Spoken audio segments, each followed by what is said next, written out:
When Canadian science graduate Christopher Charles visited Cambodia 6 years ago, he discovered that anemia was a huge public health problem. In the villages of Kandal province, instead of bright, bouncing children, Dr. Charles found many were small and weak with slow mental development. Women were suffering from tiredness and headaches, and were unable to work. Pregnant women face serious health complications before and after childbirth, such as hemorrhaging. Ever since, Dr. Charles has been obsessed with iron. Hemorrhaging is the most common nutritional problem in the world, mainly affecting women of childbearing age, teenagers and young children.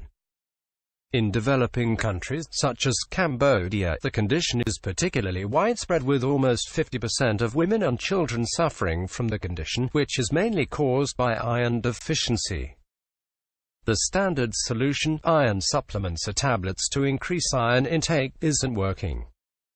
The tablets are neither affordable nor widely available, and because of the side effects, people don't like taking them. Lump of iron. Dr. Charles had a novel idea. Inspired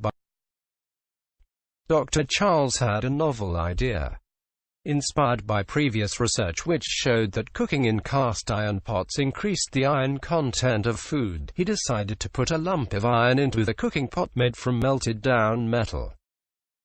His invention, shaped like a fish, which is a symbol of luck in Cambodian culture, was designed to release iron at the right concentration to provide the nutrients that so many women and children in the country were lacking. The recipe is simple, Dr. Charles says. Boil up water soup with the iron fish for at least 10 minutes. That enhances the iron which leaches from it. You can then take it out. Now add a little lemon juice, which is important for the absorption of the iron.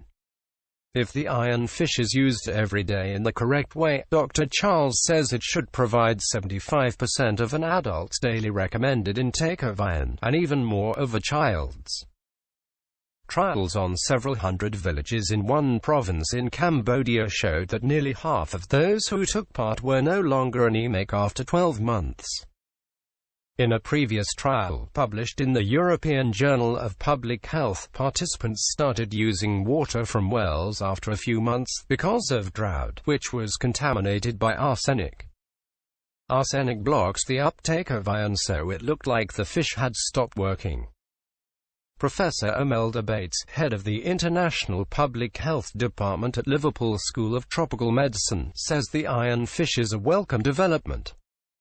These sort of approaches are so much better than iron tablets, which are really horrible.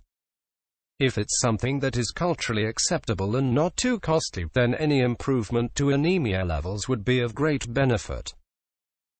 Around 2,500 families in Cambodia are now using the iron fish, and the Lucky Iron Fish Company, set up by Gavin Armstrong, has distributed nearly 9,000 fish to hospitals and non-governmental organizations in the country.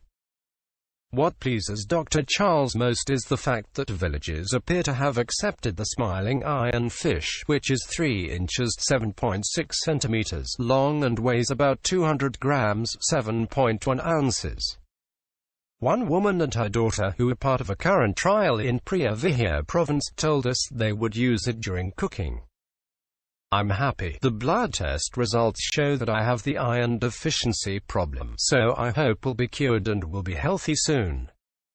I think all the people in Sakarong village will like the fish, because fish is our everyday food.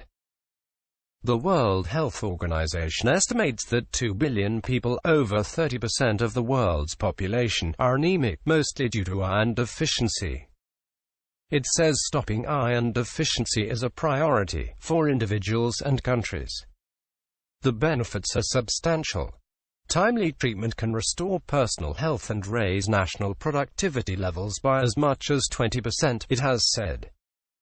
And it emphasizes that it is the poorest and most vulnerable who stand to gain the most from its reduction.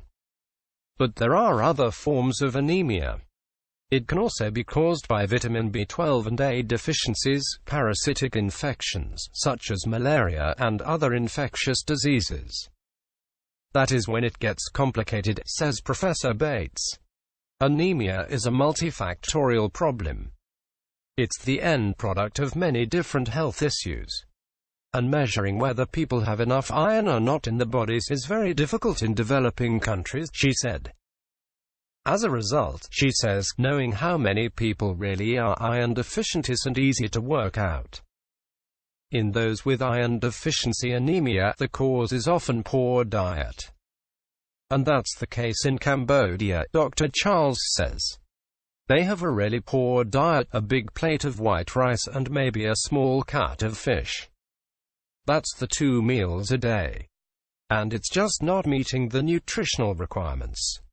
What's missing from the diet are iron-rich foods, particularly red meat. Green leafy vegetables, such as spinach, are not as rich in iron and mustn't be overcooked if they're to offer any benefit at all. The Lucky Iron Fish Project has a plan to get fish to every part of the world that needs them, including countries like Canada, the US and Europe. So should everyone be putting recycled metal car parts in the soup? According to the experts, there is no reason not to, although levels of anemia are far lower in developed countries, and there is easier access to iron-rich foods which can make all the difference to pregnant women and vegans, for example. We could all eat iron filings instead, of course, but they wouldn't taste half as nice. Iron deficiency anemia is a condition where a lack of iron in the body leads to a reduction in the number of red blood cells. Iron is used to produce red blood cells, which help store and carry oxygen in the blood. If there are fewer red blood cells than normal, your organs and tissues will not get as much oxygen as they usually would. This means you can suffer from tiredness, shortness of breath, heart palpitations and a pale complexion.